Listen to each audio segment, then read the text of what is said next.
اس زمین پہ ہزاروں سال پہلے مشرق و مغرب پہ حکومت کرنے والا ایک بدترین بادشاہ جو اپنے آپ کو خدا کہلاتا تھا، اس کا نام نمرود بن کنان بن سام بن نوح تھا۔ اس کا پایہ تخت بابل تھا۔ یہ پہلا وہ بادشاہ تھا جس نے سب سے پہلے تاج اپنے سر پہ پہنا تاکہ لوگوں کو معلوم ہو کہ ان کا خدا نمرود ہے۔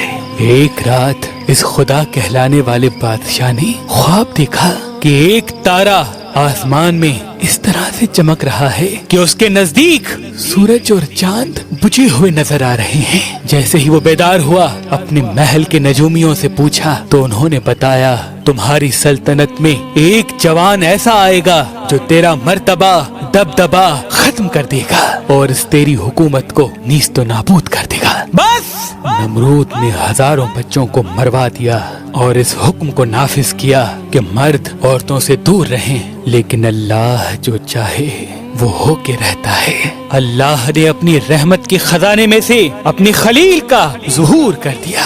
تاریخ نے لکھا کہ حضرت ابراہیم کی والدہ جب حضرت ابراہیم کی آمد ہوئی کئی سالوں تک اپنے علاقے سے باہر رہی اور اپنے بیٹے ابراہیم کو غار میں چھپا دیا۔ تقریباً 7 سال آپ کی والدہ محترمہ اس غار میں چھپ کے آتی، آپ کو دودھ پلا کے واپس بابل چلی جاتی۔ جب آپ زمانہ بلوغیت کی طرف بڑھنے لگے تو آپ کے چچا آزر نے یہ چاہا کہ آپ ان کے ساتھ آ کے رہیں اور ان کے کام میں ہاتھ بٹائیں۔ حضرت ابراہیم علیہ السلام جب آگے شہر رہنے لگے، لوگوں کو دیکھا کہ کوئی سورج کی پوجا کر رہا ہے، کوئی آگ کی پوجا کر رہا ہے، کوئی بتوں کی پوجا کر رہا ہے، کوئی نمرود کو خدا کہہ رہا ہے۔ آپ فرمانے لگے، اللہ تو وہ ہے جو ہر چیز پہ قدرت رکھتا ہے، یہ سورج طلوع ہو کے غائب ہو جاتا ہے، کیسے ہو سکتا ہے یہ خدا ہو؟ یہ آگ پانی سے بجھ جاتی ہے، کیسے ہو سکتا ہے یہ خدا ہو؟ یہ نمرود ہماری طرح سو جاتا ہے، بیمار ہو جاتا ہے، کیسے ہو سکتا ہے یہ خدا ہو؟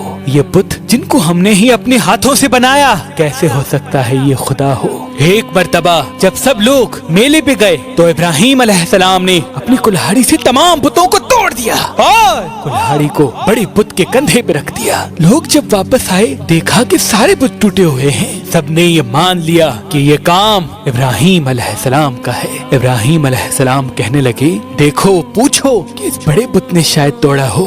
سب حیرت سے پوچھنے لگے کہ یہ بت کیسے توڑ سکتا ہے؟ تو آپ فرمانے لگے، میں بھی تو یہی کہنا چاہتا ہوں کہ جب یہ کسی بت کو توڑ نہیں سکتا تو یہ ہمارا خدا کیسے ہو سکتا ہے؟ نمرود نے یہ حکم نافذ کروایا کہ ایک ایسی آگ جلائی جائے جس میں ابراہیم کو اس طرح سے جلایا جائے کہ لوگ عبرت حاصل کریں۔ 2 سالوں تک لکڑیوں کو جمع کیا گیا اور ایک بہت ہی بڑی آگ جلائی گئی۔ فرشتوں نے اللہ کی دربار میں فریاد کو بلند کیا کہ اے اللہ، ہمیں حکم دے کہ ہم تیری خلیل کو بچا سکیں۔ اللہ نے فرمایا، جاؤ دیکھو، اگر ابراہیم تم سے مدد طلب کرے تو ضرور اس کی مدد کرنا۔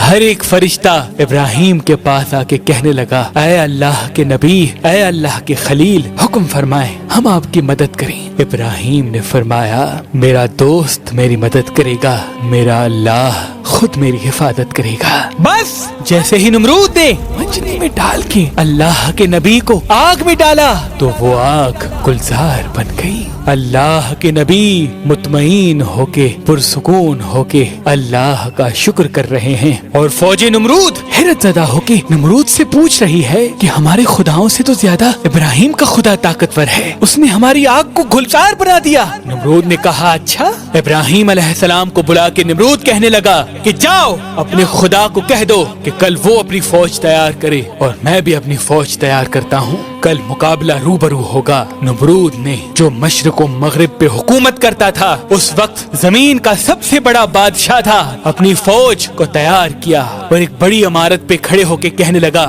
ہے کوئی مجھ سے زیادہ طاقتور تو آئے اور لڑے مجھ سے۔ اتنی دیر میں اللہ نے مچھروں کو حکم دیا کہ جاؤ اس نمرود کی فوج کو فنار کر دو۔ وہاں سے بڑی بڑی مچھر آئے اور نمرود کی فوج کے ایک ایک فرد کا خون اور گوشت کھا گئے۔ نمرود حیرت زدہ دیکھ ہی رہا تھا کہ ایک لنگڑا مچھر نمرود کی ناک میں گھس گیا۔